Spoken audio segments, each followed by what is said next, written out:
বন্ধুরা, স্টার জলসার জনপ্রিয় ধারাবাহিক প্রতিজ্ঞাতে আসতে চলেছে এক হাড় হিম করা মোড়, যেখানে একদিকে ছুটির জীবন কেড়ে নেওয়ার চরম ষড়যন্ত্র করা হয়েছে, অন্যদিকে অভি কি পারবে মৃত্যুর মুখ থেকে তার ভালোবাসাকে ফিরিয়ে আনতে।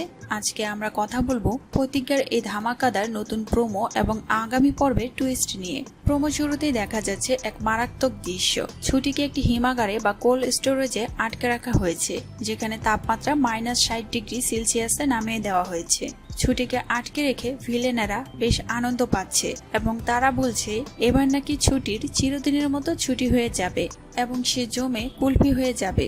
প্রচন্ড ঠান্ডায় কাঁপতে কাঁপতে এক সময় জ্ঞান হারিয়ে মেঝেতে লুটিয়ে পড়ে ছুটি। মনে হচ্ছিল যেন সব শেষ, কিন্তু যেখানে খলনায়কদের চক্রান্ত শেষ হয় সেখান থেকেই তো শুরু হয় নায়কের লড়াই। ঠিক সময় বাইক নিয়ে কোল্ড স্টোরেজে দরজা ভেঙে এন্ট্রি নেয় অভি। ছুটির নিথর দেহ দেখে অভির পায়ের তলা থেকে মাটি সরে যায়। সে ছুটিকে জড়িয়ে ধরে তার হাত ঘষতে থাকে যাতে শরীরে কিছুটা উষ্ণতা ফেরে। অভিকে অত্যন্ত আবেগঘন কণ্ঠে বলতে শোনা যায়, এত সহজে তোমার আমার থেকে ছুটি হবে না।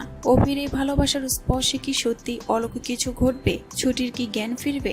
দর্শক হিসেবে এই পর্বটি দেখার জন্য সবাই ওদের আগ্রহে অপেক্ষা করছেন। অভির এই অধ্যম চেষ্টা এবং ছুটির প্রতি তার ভালোবাসা কি সব ষড়যন্ত্র ভেস্তে দিতে পারবে? আপনাদের কি মতামত কমেন্ট করে অবশ্যই জানান। প্রতিজ্ঞার এই মহাপর্বটি দেখতে পাবেন আগামী 1 জুন সোমবার রাত 9:30টায় স্টার জলসার পর্দায়। ভিডিওটি ভালো লাগলে লাইক করুন, বন্ধুদের সাথে শেয়ার করুন এবং এইরকম আরো নতুন নতুন আপডেট পেতে চ্যানেলটি সাবস্ক্রাইব করে পাশে থাকা বেল আইকনে ক্লিক করে রাখুন।